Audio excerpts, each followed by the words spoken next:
So what are your thoughts, Blake? You haven't seen it since we did the damage report. Well, it's a little twisted, but also I'm really excited to cut this thing apart. It's always fun when it's not your car and it doesn't really matter. So, but yeah, I mean, all in all, it really held up well. I mean, we hit a freaking house, so the fact that we finished the lap, drove it on the trailer, drove it off the trailer, I'm pretty stoked with it. Lots of fun, torn up stuff, but I think we're gonna be able to cut about right here at the front of the motor, frame off. Maybe take a little sledgehammer there, pound that back out, and box this off, add some bracing all the way around it, and probably try and build a quick disconnect tube front end here. What I've done right now, I'm drilled out a lot of the spot welds. They still use some kind of sealer adhesive, so it still doesn't come off very easily, but chiseling my way around, and the demolition part's always the best. So yeah, this is where Jordan tried. He gets a for effort here. You can see we were able to beat some of the floor back down here smooth. There's still a nice little hole. Probably should wear gloves, might cut myself up pretty sharp. Gonna have to pull this support out here and try and rip this whole thing up. Should come up fairly easy once that's up. We can probably beat this down. Although there is this reinforcement here, so I may have to cut this whole floor section out. The more I look at it, we're probably gonna have to cut this whole floor section out. But yeah, so we made a little progress, mostly ripping stuff apart. This is fun. Soon, next time we come in, we'll have to actually, you know, do boring stuff, measure, and make sure everything works. I'm pretty sure you bent that frame rail up right there. So yeah, that's not gonna be able to beat that back down. Which one? Right here? Right here, where this center frame rail suits, yeah, it curves up. Yeah. So that's probably fuckered there. We'll either make our own or get. So we're gonna make a list of the stuff that we damaged, and then one of our new sponsors is Persod Parts, who specializes in Subaru parts in Alabama. So we're gonna make him a list of all the supplies that we need, and then our next damage report will be like us laying out all the parts we broke, how we figured out if they were broke or not, the new parts we got, and then we'll give you like a rough estimate of what kind of damage we sustained at the race, and then we might either just make our own floor, or I'll have him cut one out and send it to us. It looks like the edges are okay. We might be able to just cut it out and put a flat piece of steel in there.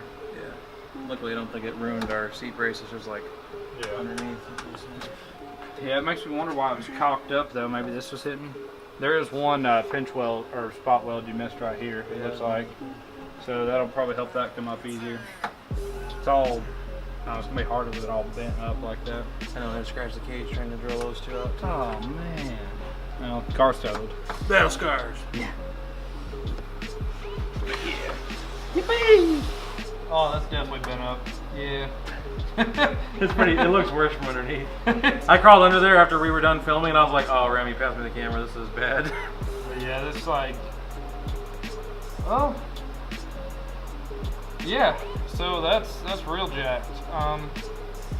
Maybe cut it off and put a piece of box reinforcement there. We'll cut the support off, and I'll try to massage it down a little bit, and we'll see what progress we have, and then we can kind of determine from there. But the next thing we're going to do in the next episode is we're going to bring Blake's swap GC over, because it's an exact replica of this car, and then take the headlights and everything off of his. That way we can get some true measurements, because we don't know what's been tweaked and not on this car, so we don't want to assume anything is straight and build the front end off that. So you'll see that in the next episode. I'm stuck. Oh wait, we do need to save that. Oh, too late. Get carried away. If they won't pass FIA, then they're going to go on Blake's car. Yes! You wouldn't want.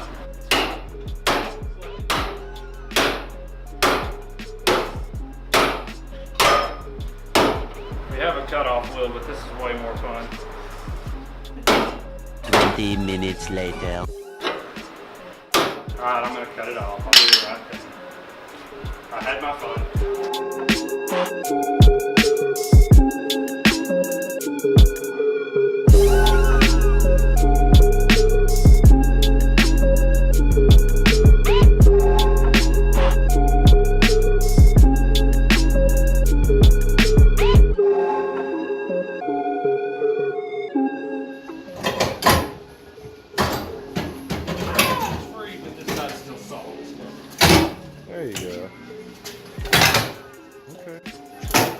What a man. There's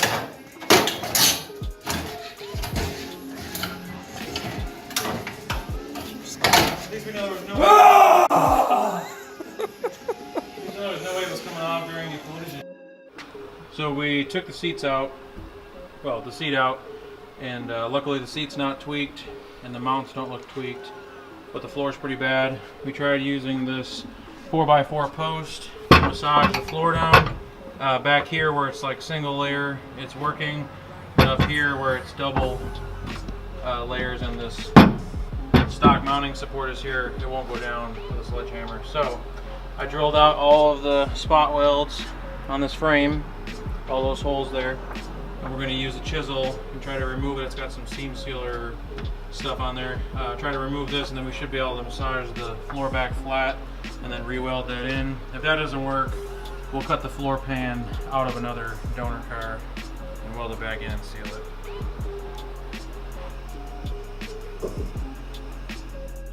So as you'll see right here, it's a little bent.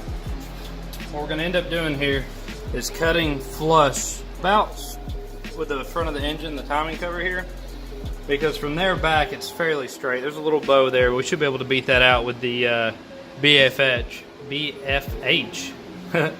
And we're going to plate this off with 1/8 inch and box this in as well with 1/8 inch plate to beef it up. And then our new front clip we're building is going to bolt straight into that.